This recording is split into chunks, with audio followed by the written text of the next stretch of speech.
بسم الله الرحمن الرحيم. السلام عليكم ورحمة الله وبركاته.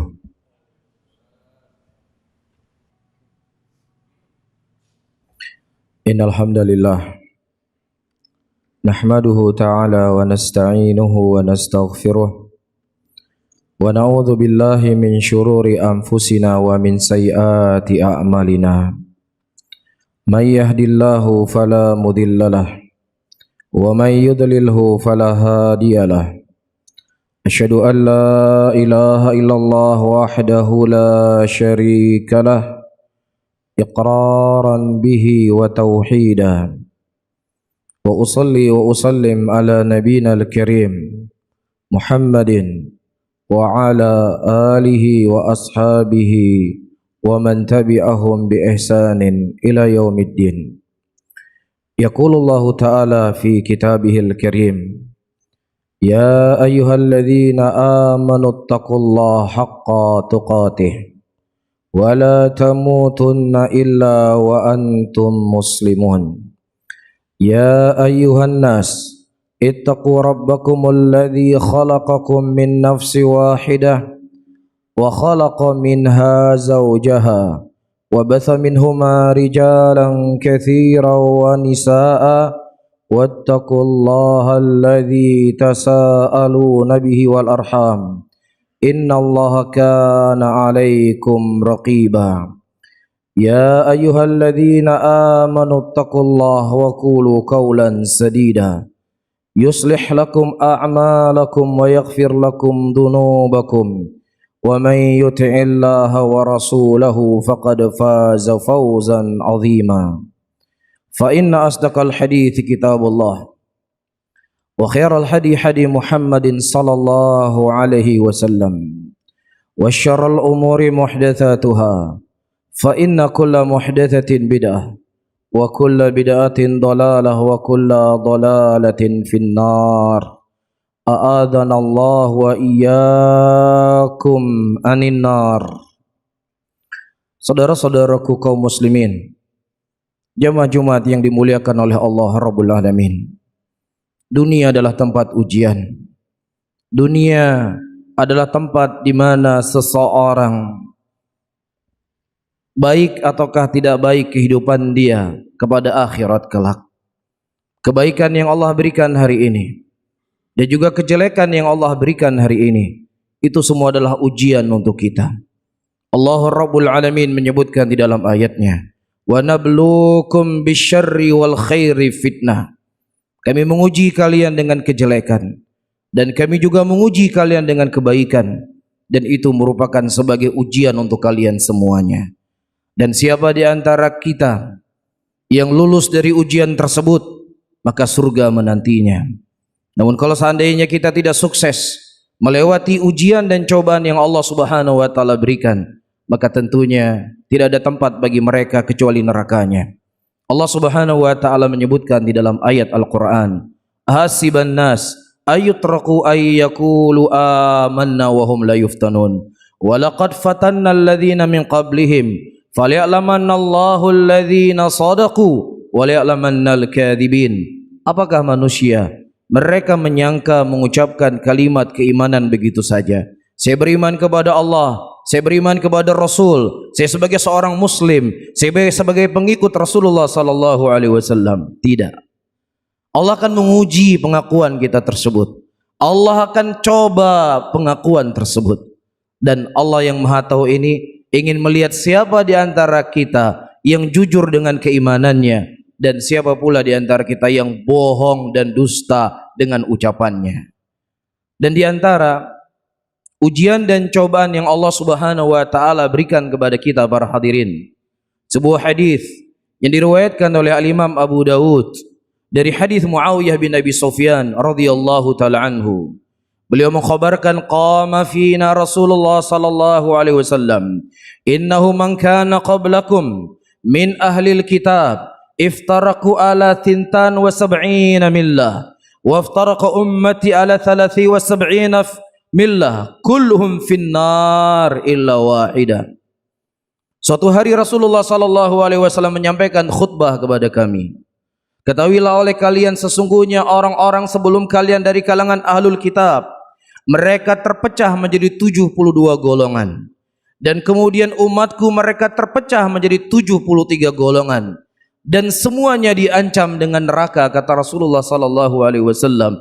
Dan yang benar itu merupakan satu kelompok saja. Ini merupakan ujian yang berat buat kita.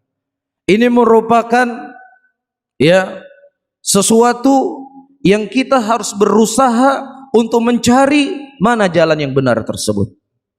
Mana jalan yang hak dan mana jalan yang dikhabarkan oleh Nabi kita sallallahu alaihi wasallam yang mereka akan mewarisi surganya Allah Rabbul Alamin. Di dalam hadis yang lain Rasulullah sallallahu alaihi wasallam lebih mempertajam tentang perselisihan dan perpecahan yang terjadi. Sebagaimana riwayat yang disebutkan oleh Abdullah bin Mas'ud radhiyallahu taala anhu yang dikeluarkan oleh Imam Ahmad dalam musnadnya. Khattalana Rasulullah sallallahu alaihi wasallam khattan biyadihi, thumma yakhutu khututan an yaminihi wa shimalihi. Suatu hari Rasulullah sallallahu alaihi wasallam menarik sebuah garis lurus kepada kami. Dan kemudian beliau menarik garis-garis yang sangat banyak samping kiri dan samping kanan. Kemudian beliau berkata, hadhis subul laisa min sabilin illa syaitan yad'u ilaih. Hadhis subul, jalan-jalan yang banyak ini, tidak ada satupun di antara jalan yang banyak tersebut kecuali syaitan yang menyeru manusia kepada jalan tersebut. Kemudian beliau berkata, membawa firman Allah Subhanahu wa taala, wa anna hadza sirati mustaqiman fattabi'uhu wa la tattabi'us subula fatafarraqu bikum an sabilihi. Katakanlah, sesungguhnya ini merupakan jalanku yang satu. Ikutilah oleh kalian daripada jalan yang satu tersebut, kata Allah. Dan jangan kalian mengikuti dari jalan-jalan yang banyak. Karena kalau kalian mengikuti dari jalan yang banyak tersebut, akan memisahkan kalian daripada jalan yang satu. Akan menjauhkan kalian dari jalannya Allah. Akan menjauhkan kalian dari jalannya Rasulullah sallallahu alaihi wasallam. Namun terkadang menjadi pertanyaan, kenapa umat Islam bisa berpecah? Bukankah Nabi mereka satu? Bukankah Al-Quran mereka satu? Bukankah kiblat mereka satu? Semua kita yakin bahwasanya Al-Quran merupakan sumber hukum. Hadis Rasulullah sallallahu alaihi wasallam semua sebagai sumber hukum. Dan semua muslimin berpegang di atas Al-Quran. Semua muslimin berpegang di atas sunnah Rasulullah sallallahu alaihi wasallam. Tetapi kenapa mereka berselisih? Disebutkan oleh Sa'id bin Mansur dalam kitab tafsirnya.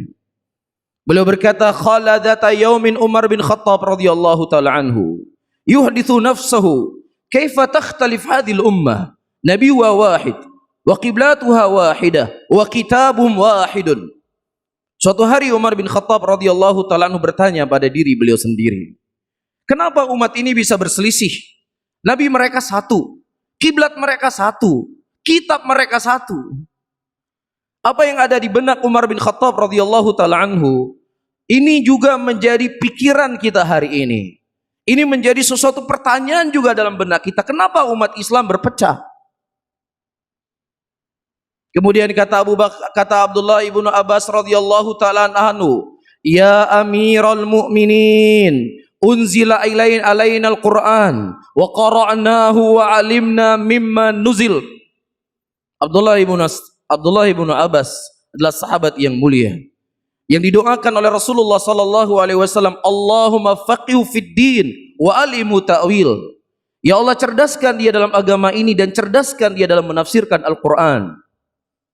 Dan beliau mengungkapkan alasan kenapa umat Islam mereka bisa berpecah. Kenapa umat Islam mereka tidak bersatu dalam keadaan kitabnya satu, nabinya satu dan kiblatnya satu. Kata Abdullah bin Abbas radhiyallahu taala anhu, diturunkan kepada kami Al-Qur'an. Dan kita membaca Al-Qur'an tersebut. Dan kita mengetahui apa maksud dan tujuan diturunkan ayat Al-Qur'an tersebut. Karena mereka menyaksikan langsung bagaimana Rasulullah menafsirkan Al-Qur'an. Mereka melihat langsung bagaimana Rasulullah mempraktekkan isi dari kandungan Al-Qur'an. Thumma jaa ba'dana aqwamun yaqra'una al-Qur'an wa la yadrina mimma nuzil. Wa likulli qaumin ra'yun wa idza kana fihim ra'yun ikhtalafu Wa idza ikhtalafu iqtatalu. Kata Abdullah ibnu Abbas, kemudian datang kepada kita setelah kita kaum yang mereka membaca Al-Quran seperti kita baca, nggak ada bedanya. Tajwidnya sama, idghamnya sama, iqlabnya sama, urutan ayatnya semua sama. Walakin la yadri mimma nuzil. Akan tetapi mereka tidak faham untuk apa ayat ini diturunkan. Mereka menggunakan akal dan logika mereka untuk memahami Al-Quran, untuk memahami kitabullah. Oleh karena itu kita melihat orang-orang liberal yang mereka menyeru bahwasannya semua agama sama, tidak ada perbedaan di antara Islam dengan Kristen. Mereka juga membawa ayat Al-Quran, mereka juga membawa hadis Rasulullah untuk membenarkan keyakinan mereka. Begitu juga kelompok yang mereka mengkafirkan sahabat Rasulullah, yang mereka menghina istri-istri Nabi Muhammad sallallahu alaihi wasallam. Ternyata mereka juga menggunakan ayat Al-Quran untuk mengkafirkan sahabat Rasulullah. Mereka menggunakan ayat Al-Quran untuk menghina istri-istri Nabi Muhammad sallallahu alaihi wasallam. Ada satu prinsip yang dilupakan oleh muslimin. Dan prinsip inilah sebenarnya akan menyatukan mereka di atas satu barisan. Prinsip inilah sebenarnya yang akan mengumpulkan mereka di atas manhaj, di atas metode, di atas jalan sebagaimana jalan yang telah digariskan oleh Nabi sallallahu alaihi wasallam. Irbad ibnu Sariyah radhiyallahu taala anhu, sahabiyun jalil. Sebagaimana dikeluarkan oleh Al-Imam Abu Daud dalam sunannya. Rasulullah sallallahu alaihi wasallam menyebutkan dalam hadisnya, فَإِنَّهُمْ مَنْ يَعِشْ مِنْكُمْ فَسَيَرَى اخْتِلَافًا كَثِيرًا فَعَلَيْكُمْ بِسُنَّتِي وَسُنَّةِ الْخُلَفَاءِ الرَّاشِدِينَ الْمَهْدِيِّينَ تَمَسَّكُوا عَلَيْهَا بِالنَّوَاجِذِ وَإِيَّاكُمْ وَمُحْدَثَاتِ الْأُمُورِ فَإِنَّ كُلَّ مُحْدَثَةٍ بِدْعَةٍ وَكُلَّ بِدْعَةٍ ضَلَالَةٍ. Nabiuna al-Karim Muhammad sallallahu alaihi wasallam memberikan wasiat kepada kita, sebuah wasiat yang sangat besar, sebuah wasiat yang sangat agung. Siapa yang memegang wasiat beliau maka dia akan selamat. Dan siapa yang seseorang melepaskan dirinya dari wasiatnya Rasulullah sallallahu alaihi wasallam maka dia akan binasa dan celaka. Sesungguhnya kata Rasulullah, kalian akan melihat perselisihan yang sangat banyak setelah meninggalnya aku. Iya, ini adalah berita dari tanda-tanda kerasulan Nabi Muhammad sallallahu alaihi wasallam. Dan Rasulullah tidak hanya menakut-nakuti umatnya bahwasanya akan terjadi perselisihan dan pertikaian yang sangat banyak, tetapi Nabi kita sallallahu alaihi wasallam memberikan jalan keluar untuk kita semuanya. Kata Rasulullah sallallahu alaihi wasallam dalam hadisnya, "Alaikum bisunnati wa sunnatil khulafa'ir rasyidin al-mahdiyyin." Berpegang teguhlah kalian di atas sunnahku, dan berpegang teguhlah kalian di atas sunnah para khulafa ar-rasyidin, di atas sunnahnya para sahabat Rasulullah sallallahu alaihi wasallam, di atas jalannya Abu Bakar, di atas jalannya Umar, di atas jalannya Utsman, di atas jalannya Ali radhiyallahu taala anhum ajma'in.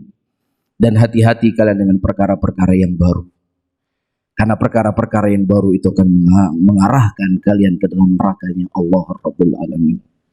Subhanallah. Ketika terjadi pertikaian, ketika terjadi perselisihan, bukan seseorang masing-masing dengan pendapatnya diberikan kebebasan, dengan pendapatnya masing-masing diberikan kebebasan dengan jalannya masing-masing. Tidak, para hadirin. Ketika terjadi perselisihan, justru Rasulullah mengingatkan kita semuanya untuk berpegang teguh di atas sunnahnya beliau, di atas jalannya para sahabat Rasulullah sallallahu alaihi wasallam. Kalau seandainya ini tidak memiliki makna, tidak ada faidah Allah menyebutkan ayat dalam Al-Quran, "Was-sabiqunal awwalun minal muhajirin wal ansar walladzina ittaba'uuhum bi ihsan radhiyallahu anhum wa radu'an." Dan orang-orang terdahulu, generasi-generasi awal dari kalangan muhajirin dan orang-orang ansar, dan orang-orang yang mengikuti mereka dengan cara yang baik, Allah ridha kepada mereka dan mereka telah ridha kepada Allah. Allah menyebutkan tentang kemuliaan dan keutamaan para sahabat, menjadikan pelajaran untuk kita jadikan mereka sebagai acuan dalam kita beragama. Kita memahami Al-Quran, kita memahami As-Sunnah, bukan di atas pemahaman fulan, bukan di atas pemahaman alan, tetapi di atas pemahaman para sahabat Rasulullah sallallahu alaihi wasallam. Karena ini merupakan jalan keselamatan. Sahabat Rasulullah dididik oleh Nabi SAW. Mereka melihat langsung bagaimana Rasulullah mempraktekkan syariat Islam ini. Sehingga sungguh benar apa yang disebutkan oleh Imam Malik rahimahullah. Apa saja yang bukan agama di zaman Rasulullah SAW sebagai pegangan dalam ibadah, sebagai keyakinan ataukah muamalah, maka bukan agama juga pada hari ini. Maksudnya apa? Apa saja yang tidak difahami oleh para sahabat, apa saja yang tidak diamalkan oleh para sahabat Nabi SAW, kemudian ada orang yang menisbatkan itu kepada agama hari ini, maka itu bukan agama, kata Imam Malik rahimahullahu ta'ala. Oleh karena itu Abdullah bin Mas'udin radhiyallahu ta'ala anhu ardahu mengingatkan kepada kita semuanya para hadirin, pentingnya kita memahami Al-Quran, memahami sunnah Rasulullah SAW di atas pemahaman para sahabat. Kalau tidak kita akan terberai daripada jalan yang lurus tersebut. Sebelumnya saya membaca sebuah ayat di dalam Al-Quran. Allah mengatakan dalam ayatnya, "Wa man yushakkikir rasul min ba'di ma tabayyana lahul huda wa yattabi ghaira sabilil mu'minin nuwallihi ma tawalla wa nuslihi jahannam wa sa'at masira." Dan siapa yang mereka durhaka kepada Rasulnya dan kemudian dia mengikuti selain daripada jalannya kaum mukminin. Jalan kaum mukminin adalah jalan kaum mukminin disebutkan oleh Imam Syafi'i adalah jalannya sahabat Rasulullah SAW. Dan siapa yang mereka yang tidak menjadikan jalan kaum mukminin, jalannya para sahabat Rasulullah SAW sebagai jalan yang dia berjalan di atas jalan tersebut, maka kami akan palingkan mereka kemana mereka berpaling. Dan kami masukkan mereka ke dalam neraka jahanam. Ayat ini dijadikan oleh para ulama wajibnya seseorang berpegang teguh di atas Al-Quran, berpegang teguh di atas sunnah Rasulullah SAW, di atas pemahaman para salafun salih, di atas pemahaman para sahabat, di atas pemahaman para tabi'in, di atas pemahaman para tabi'ut tabi'in. Dan itulah yang selalu kita minta dalam salat kita. Ihdinas siratal mustaqim siratal ladzina an'amta alaihim ghairil maghdubi alaihim waladdallin. Ya Allah, tunjukilah kami kepada jalan yang lurus, jalan orang-orang yang telah Engkau berikan nikmat kepada mereka. Siapa itu? As-siddiqin, an-nabiyyin, as-siddiqin, as-solihin, asy-syuhada. 4 generasi, 4 jenis manusia. Pertama para nabi. Kemudian as-siddiqin. As-siddiq di sini adalah Abu Bakar As-Siddiq di antara maknanya. Kemudian asy-syuhada, asy-syuhada di antaranya Umar bin Khattab. Keempat, as-salihin, itu orang-orang saleh yang mengikuti daripada jalan tersebut. Iya, jadi ketika kita meminta, ya Allah tunjukilah aku kepada jalan yang lurus, yaitu jalan-jalan orang-orang yang telah diberikan nikmat oleh Allah Subhanahu wa taala dari 4 jenis manusia ini. Faham? Ya, dari 4 jenis manusia ini. Nah, kalau kita memilih selain daripada jalannya mereka, kita akan dipastikan akan tersesat daripada jalan yang lurus. Tidak cukup seseorang menjadikan Al-Quran saja. Tidak cukup seseorang menjadikan hadis Rasulullah sebagai pegangan. Ya, yang kemudian Al-Quran dan hadis difahami dengan logikanya, difahami dengan akalnya, tidak dikembalikan kepada ulama, tidak dikembalikan kepada sahabat Rasulullah SAW. Abdullah bin Mas'ud radhiyallahu ta'ala anhu menyampaikan dalam sebuah wasiat beliau, "Man kana minkum ayyastanna falyastanna biman qatmat." Barang siapa di antara kalian yang ingin menjadi jalan dalam acuan agama kalian, maka ambillah jalan orang-orang yang telah meninggal dan wafat. Fa innal hayya la tuman alaihil fitnah, karena orang yang hidup tidak aman dari mereka fitnah. Ala wa hum ashabun nabi sallallahu alaihi wasallam, ikhtarahumullah bi suhbati nabihi wa iqamati dinihi, wa hum abarraqa quluban wa amaqa ilman wa aqalluha takallufan fa'arafu lahum qadrahum ittabi'u min atharihim fa innahum ala siratim mustaqim. Mereka adalah jalannya sahabat Rasulullah sallallahu alaihi wasallam. Karena orang yang hidup tidak aman dari kalian fitnah.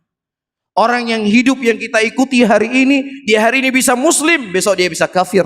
Hari ini bisa taat, tetapi besok nanti dia tidak taat. Tetapi jalan yang sudah pasti selamat adalah jalannya sahabat Rasulullah sallallahu alaihi wasallam, yang mana Allah telah memilih mereka untuk bersahabat dengan Rasulullah. Allah telah memilih mereka untuk membela agama Allah Subhanahu wa taala, yang mana mereka itu adalah orang yang paling baik hatinya, yang paling luas ilmunya dan paling sedikit membebani dirinya. Dan ketahui oleh kalian kedudukan mereka. Ikutilah jalan mereka, kata Abdullah ibnu Mas'ud. Fa innahum ala siratim mustaqim. Karena sesungguhnya di mereka berada di atas jalan yang lurus. Demikian juga disebutkan oleh salah seorang imam dari imam madhab yang 4, Imamu Ahmad rahimahullah. Beliau berkata, usulu sunnah indana tamasuk bima kana alaihi ashabu Rasulullah sallallahu alaihi wasallam. Pondasi agama di sisi kami di dalam memahami Al-Qur'an, di dalam memahami sunnah Rasulullah sallallahu alaihi wasallam, dalam memahami agama ini sebagaimana yang telah datang dari sahabat Rasulullah sallallahu alaihi wasallam. Ini merupakan sebuah kaidah yang ma'ruf di kalangan para ulama terdahulu, terkhusus dari imam madhab yang 4. Barakallahu li wa lakum fil Qur'anil azim wa nafa'ani wa iyyakum bima fihi minal ayati wa dzikril hakim. Fataqabbalallahu minni wa minkum innahu samii'un alim.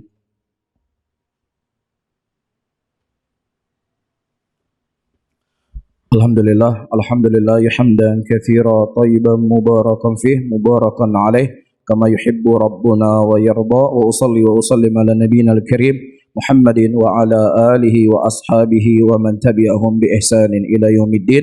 Yaqulullahu ta'ala fi kitabihil karim, a'udzu billahi minasyaitonir rajim, bismillahirrahmanirrahim. Wal 'asr innal insana lafi khusr illa alladziina amanu wa 'amilus salihati wa tawasaw bil haqq wa tawasaw bis sabr. Innallaha wa malaikatahu yusholluna 'alan nabi ya ayyuhalladzina amanu shallu 'alaihi wa sallimu taslima. Allahumma shalli ala sayyidina Muhammad wa ala ali Muhammad kama shallaita ala Ibrahim innaka Hamidun Majid. Allahumma ighfir lil muslimina wa muslimat wal mu'minina wal mu'minat al ahya'i wal amwat. Rabbana atina fid dunya hasanah wa fil akhirati hasanah wa qina adzaban nar. Akhiru da'wana wa aqimus salah.